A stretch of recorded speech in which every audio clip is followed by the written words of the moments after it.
Cinema ఎలా start అయింది? దీని మాతృక ఎక్కడ?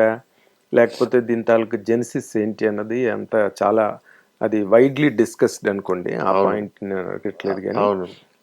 ఫోర్స్‌డ్‌గా అనిపించలేదా ప్రాజెక్ట్ మీకు? అంటే this is forced upon you కదా! ప్రభాస్ గారు అడగడం, చేయడం అన్నది ఫోర్స్‌డ్ అని కాదు. ఫోర్స్‌డ్‌గా అంటే అనిపించలేదండి? అసలు ఆ బిగ్ స్టార్ అంత పెద్ద బిగ్ స్టార్ పిలవడమే మామూలు జనరల్‌గా ఒక మిడ్ రేంజ్ డైరెక్టర్‌ని ఎక్కువ.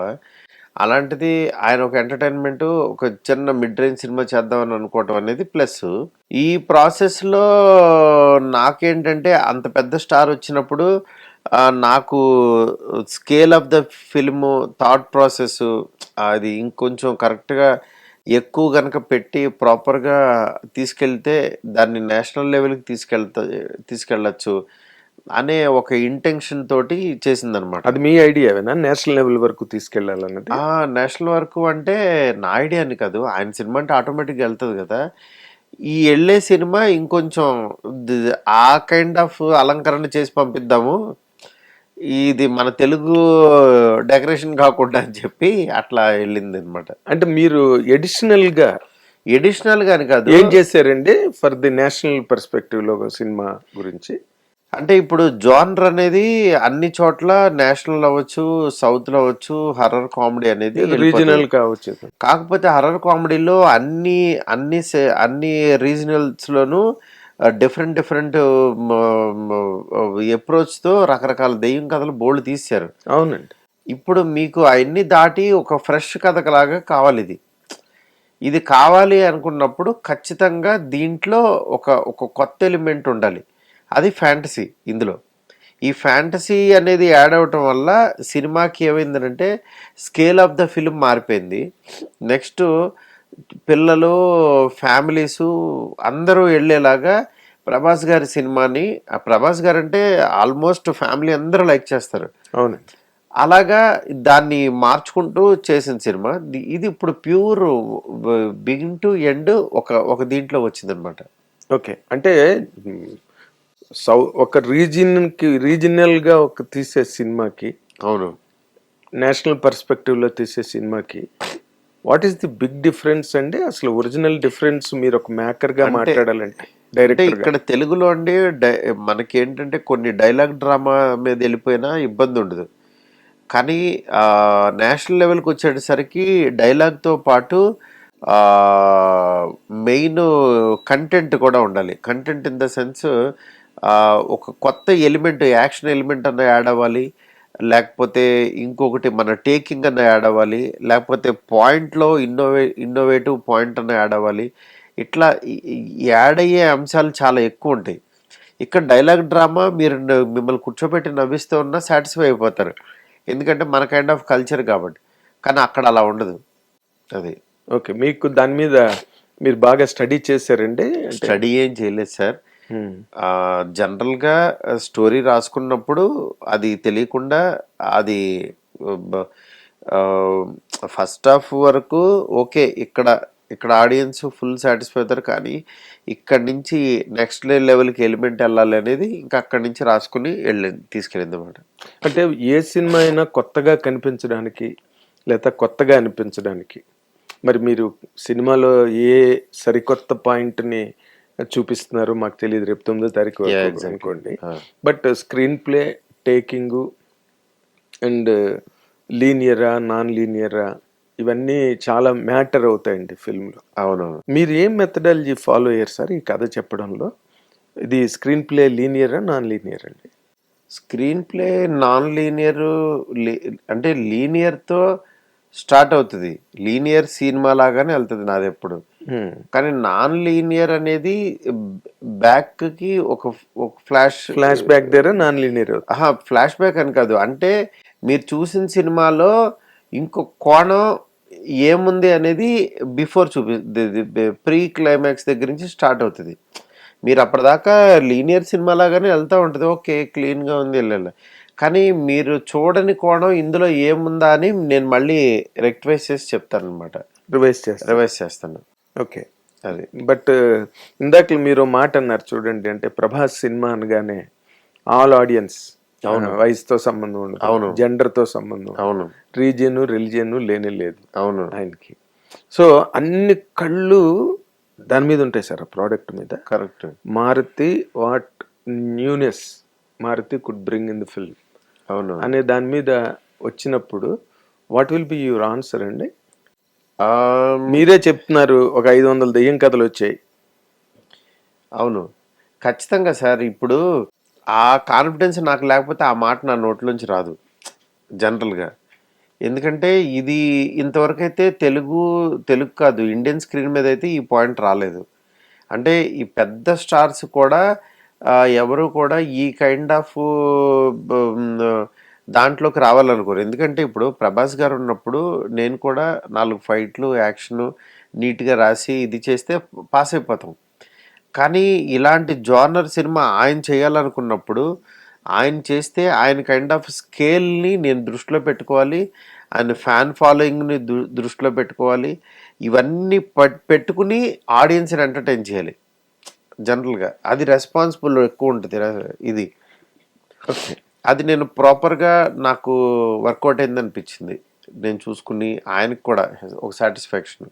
మీరు చెప్పిన దాని ప్రకారం సార్, మీరు ఒక మిడ్ రేంజ్ డైరెక్టర్, మీకు మంచి హిట్స్ ఉన్నాయి, చెప్పుకోదగ్గ హిట్స్ ఉన్నాయి మీ కెరీర్లో. మారుతి అంటే ఒక మంచి ఇమేజ్ ఉంది ట్రేడ్లో కానీ పబ్లిక్లో కానీ. కానీ ప్రభాస్ని హ్యాండిల్ చేయడం అంటే అది ఆల్మోస్ట్ అవును పులినోట్లు బొరపెట్టినట్టే ఏమండి? దీనిలో మీరు ఫేస్ చేసిన మెయిన్ ఛాలెంజ్ ఏంటి సార్? దీనిలో మెయిన్ ఛాలెంజ్ ఒకటే. ఇక్కడ ఏంటంటే ఆయనది ఇమేజ్ మారిపోయింది మొత్తం బయట. అంటే ఆయన ఎక్కడో ఉన్నారు ఆకాశంలో. ఆయన దిగి మన తెలుగు ఆడియన్స్ ఇది కిందకి దిగి ఒక మిడిల్ క్లాస్ కుర్రోడ్లాగా చేద్దామని అనుకున్నారు. ఇది ఆయన్ని దింపినప్పుడు ఏంటంటే మళ్ళీ చాలా జాగ్రత్తగా దింపాలి. సేఫ్ ల్యాండింగ్ చేయాలి, మళ్ళీ సేఫ్ ల్యాండింగ్ చేయాలి, మళ్ళీ తీసుకెళ్ళి అక్కడ పెట్టేసి మళ్ళీ వాళ్ళకి అప్పచెప్పాలి. పైన సినిమాలు తీసే వాళ్ళకి అప్పచెప్పాలి. ఇది టాస్క్. అంటే ఇప్పుడు నా సినిమాకి ఆయన దిగుతున్నప్పుడు కూడా చాలా అందంగా దిగుతున్నాడు అనేది అనిపించాలి నేను చెప్పేటప్పుడు. ఈ అందంగా దిగుతున్నాడు, ఇక్కడ ఆడుకుంటున్నాడు, ఇక్కడ ఇది చేస్తున్నాడు, అన్ని ఎమోషన్స్ ఇవన్నీ చేసుకుని మళ్ళీ అక్కడ పెట్టేసి వాళ్ళకి అప్పచెప్పాలి. ఇది టాస్క్ అనమాట. ఇది నాలంటోడికి టాస్క్. అంటే నేను అదైతే నీట్గా అయితే బ్లెండ్ చేసుకుంటా నేను అయిపోయింది నాకు.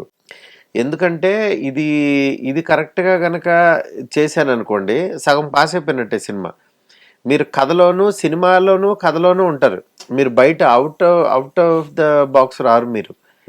ఇది కథలోనే గనక ఇది గనక జరిగితే మనకి హ్యాపీగా ఉంటాం. అదైతే కన్ఫర్మ్గా బాగా వర్కౌట్ అయింది అనిపించింది నాకు ఆ ప్రాసెస్ అంతా. అది అంటే 3 ఏళ్ల జర్నీ, 100 రోజులు షూటింగ్. అవును ఏమండి, 100 కోట్లు బడ్జెట్. అవును ప్రతిరోజు ప్రతి గంట దాని మీదే బతికారు మీరు. అదే సినిమా మీద, అదే కథ మీద, అదే వర్క్ మీదే బతికారు. ఇంకో వైపు తిరిగి చూడలేదు. అవును, మీరు కానీ ఫర్ దట్ మ్యాటర్ ప్రభాస్ గాని. అవును, అండ్ మీ ప్రొడ్యూసర్ విశ్వప్రసాద్ గారు. అవును, హోల్ క్రూ. కరెక్ట్ కదా. కొట్టేడ్రా మారుతి సినిమాతోనే అనిపించుకుంటారండి. ఖచ్చితంగానండి, అందులో డౌటే లేదు. కొట్టాడ్రా మారుతి ఇవన్నీ పక్కన పెడితే దగ్గర నుంచి ఇది ఎక్స్పెక్ట్ చేయలేదే. ఇంత క్లాస్గా కూడా తీస్తూ మాస్ ఎలిమెంట్ వదలకుండా భలే బ్యాలెన్స్ చేసుకుంటూ రాశాడే అని మాత్రం అంటారు. ఇది వస్తుంది. ఎందుకంటే మారుతి అంటే ఒక తెలియకుండా, అంటే మామూలుగా ఏంటంటే కామెడీ ఏదో ఒకటి జనరేట్ చేసేసి అక్కడ పాస్ అయిపోయానని అనిపించుకుంటాడు కదా మామూలుగా కొన్ని విషయాల్లో. అలా కాకుండా ఇక్కడికి దిగి ఈ కథని ఇంత సిన్సియర్గా ఇలా చెప్పాడా, ఇంత ఆర్గానిక్గా చెప్పాడా, ఇలా తీసుకెళ్ళాడా జర్నీని అని మాత్రం సర్ప్రైజ్ అవుతారు. అంటే ఇప్పుడు ఇది మీరు చెప్పే దాంట్లో స్క్రీన్ ప్లే గేమే ఎక్కువ కనిపిస్తుంది. స్క్రీన్ ప్లే గేమే. అంటే ఎప్పుడైనా సరే ఎనీ ఫిల్మ్ స్క్రీన్ ప్లేనే మెయిన్. నేను ఎలా కూర్చోబెడతాననేది. కానీ దాంట్లో ఏదో ఒక ఇన్నోవేటివ్ పాయింట్ ఉండాలి కదా. ఆ పాయింట్ని పట్టుకుని మళ్ళీ ఎంటర్టైన్ చెయ్యాలి, చాలా రకాలుగా చెప్పుకుంటూ వెళ్ళాలి. ఇక్కడ నాకు ఏంటంటే 3 అమ్మాయిలు ప్లస్ వేరే ఒక నానమ్మ కథ వీటి మధ్యలో హీరో క్యారెక్టరైజేషను దీన్ని అన్ని బ్యాలెన్స్ చేస్తూ తీసుకెళ్ళాలి సినిమా. లేయర్స్ ఎక్కువ లేయర్స్ ఉంటాయి. లేయర్స్ ఎక్కువ ఉన్నాయి. ఖచ్చితంగా అంటే పెద్ద పెద్ద హీరోలకి డెఫినెట్గా లేయర్స్ వేయాలి. అది వాళ్ళకి మీరు ఆ, అంటే స్ట్రైట్ నేరేషన్ సినిమా లాగా చేసేసినా సరే మనం ఆల్మోస్ట్ అన్ని సినిమాలు వచ్చేసినాయి. మీరు ఇవాళ ఒక స్క్రీన్ ప్లే ఉండాలి, విజువల్ ఉండాలి, నెక్స్ట్ ద గ్రిప్పింగ్ నేరేషన్ ఉండాలి, మీకు ఎవ్రీ 10 minutesకి మీకు బోర్ కొట్టకుండా ఏదో ఒక ఎలిమెంట్ రావాలి, నెక్స్ట్ సీన్లోను డైలాగ్స్లోను కూడా స్క్రీన్ ప్లే ఉండాలి, సీన్ కొరియోగ్రఫీ వేరుగా ఉండాలి. ఇన్ని ఉంటేనే మీరు ఒక సీన్ గురించి టైం స్పెండ్ చేయగలుగుతారు. లేకపోతే ఇవాళ ఉన్న ఇన్స్టా రీల్స్కి దానికి మనకు వచ్చే మొబైల్స్కి అంటే బ్రెయిన్ మొత్తం మొబైల్ ఆక్యుపై చేసేసింది మనల్ని. అందుకని మీరు ఏమాత్రం బోర్ కొట్టి ఇచ్చేసినా సరే మొబైల్ ఓపెన్ చేస్తారు. అది చాలా డేంజర్. మీకు ఎప్పటికప్పుడు ఆ హై అది మెయింటైన్ చేస్తూ మీ లోపల ఆ ఇంట్రెస్ట్ తగ్గకుండా నేరేషన్ ఇవ్వాలి నేను. అంటే కాన్ఫిడెంట్ గా ఎవ్వరు మొబైల్ చూడరు థియేటర్లో అవును అనే కాన్ఫిడెన్స్ ఉన్నా సార్ మీకు? కన్ఫర్మ్గా సార్. అది లేకుండా ఇలా కూర్చోరు కదా ఫస్ట్. అఫ్ కోర్స్ అంటే ఇది ఇంటర్వ్యూ మోడల్లో అడిగే ప్రశ్నల్లో అదొక రొటీన్ ప్రశ్న కావచ్చు. బట్ 100% కన్కరెంట్ క్వశ్చన్ ఏంటంటే లార్జర్ దెన్ లైఫ్ ఇమేజ్ ఉన్న ఒక హీరోని హ్యాండిల్ చేసేటప్పుడు, అది హిందీ సినిమాలో అమితాబ్ బచ్చన్ గారితో ఫేస్ చేశారు ఒక టైంలో, అండ్ ఎన్టీ రామారావుతో ఫేస్ చేశారు ఆ ప్రాబ్లమ్, అండ్ చిరంజీవి గారితో కూడా మేకర్స్ ఆ ప్రాబ్లం ఫేస్ చేశారు. మీకు లార్జర్ దెన్ లైఫ్ ఇమేజ్ ఉన్న వాళ్ళు. అదేనండి, మీకు ఏమవుద్దంటే లార్జర్ దెన్ లైఫ్ వాళ్ళు మనకి నచ్చే విధంగా గనక బిహేవ్ చేస్తుంటే ఇంకా వాళ్ళ మీద ప్రేమ రెస్పెక్ట్ ఇంకా పెరిగిపోద్ది. ఇప్పుడు లార్జర్ దెన్ లైఫ్ వాళ్ళని ఇలాగే చూస్తూ ఉంటాం. కానీ ఒకరోజు సడన్గా ఇప్పుడు మనకి సీఎం పిఎం వీళ్ళందరినీ అలా చూస్తుంటాం. ఒకరోజు సడన్గా మన ఇంటికి భోజనానికి వచ్చారనుకోండి వాళ్ళు, అసలు మనకి ఇంకా అంత పెద్ద వ్యక్తి ఇలా భోజనానికి వచ్చాడు, మనతో ఇంత మంచిగా మాట్లాడాడు అనేది హై ఉంటుంది చూడండి. ఆ వ్యక్తి మీద గౌరవం ప్రేమ ఇంకా రెట్టింపు అయిపోద్ది. అది రాజాసాబ్ సినిమా. మ్యాజికల్ గా ఉంటుందమ్మ. మ్యాజికల్ అంటే మీకు మన కోసం ఈ ప్రభాస్ గారు ఇంత ఇంత ఎంటర్టైన్ చేస్తున్నారా, ఇలా మన కోసం దిగిపోయాడా, ఒక నానమ్మ గురించి ఒక వీళ్ళ గురించి మన ఇంట్లో ఫుడ్ గురించి ఇంత జోవియల్గా మాట్లాడుతున్నాడా అనేది మీకు చాలా ఇష్టంగా చూస్తారంట ఆ వ్యక్తిని. ఓకే, అది నేను చెప్పేది. అంటే మీరు హ్యాండిల్ చేసిన మీ మోడస్ ఆపరెండిలో ప్రభాస్ గారి చుట్టూరా కథ తిరుగుతుందా, లేదా కథని ప్రభాస్ గారి లీడ్ చేసుకుని ముందుకెళ్తారా? ఆయన తాలూకు వెయిటేజ్ ఎంత? కథని ఆయన మోసారా, ఆయన్ని కథ మోసిందా? అంటే ఏం అంటే వాళ్ళ నానమ్మ కథని ఆయన భుజం మీద వేసుకుని ఎలా నడిపాడు అనేది తన కథ అంతే.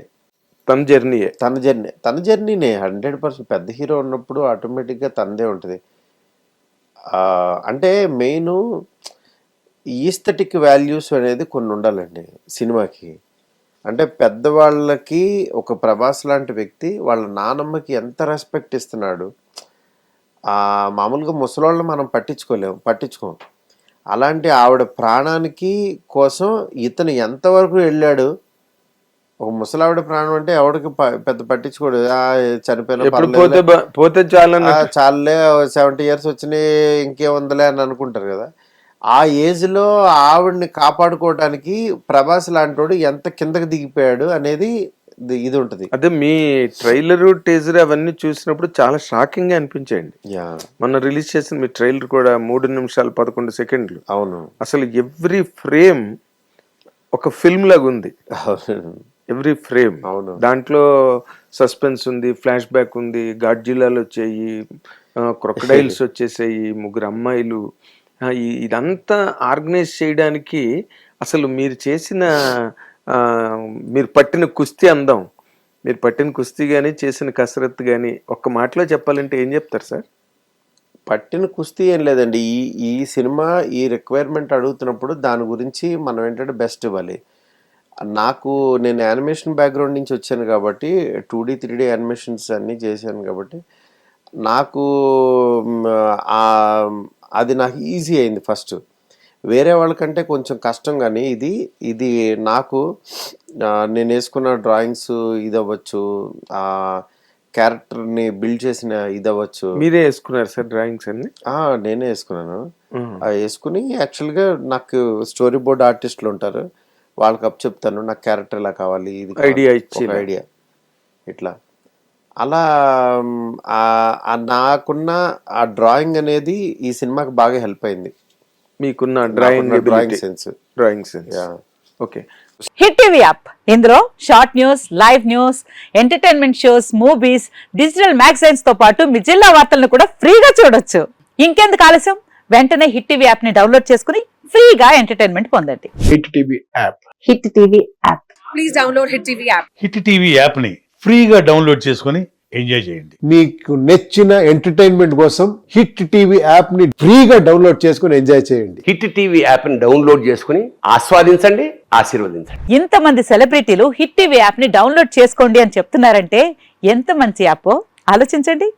అమెరికా అమెరికా అమెరికా అమెరికాలో చదవాలనుకునే వాళ్ళకి విశ్వసనీయమైన పేరు మన శౌర్య కన్సల్టెన్సీ. UK లో 1 year masters, UK లో 1 year masters, 2 years work permit up to 5 years visa. Contact Saurya Consultancy. Contact 89851 89851.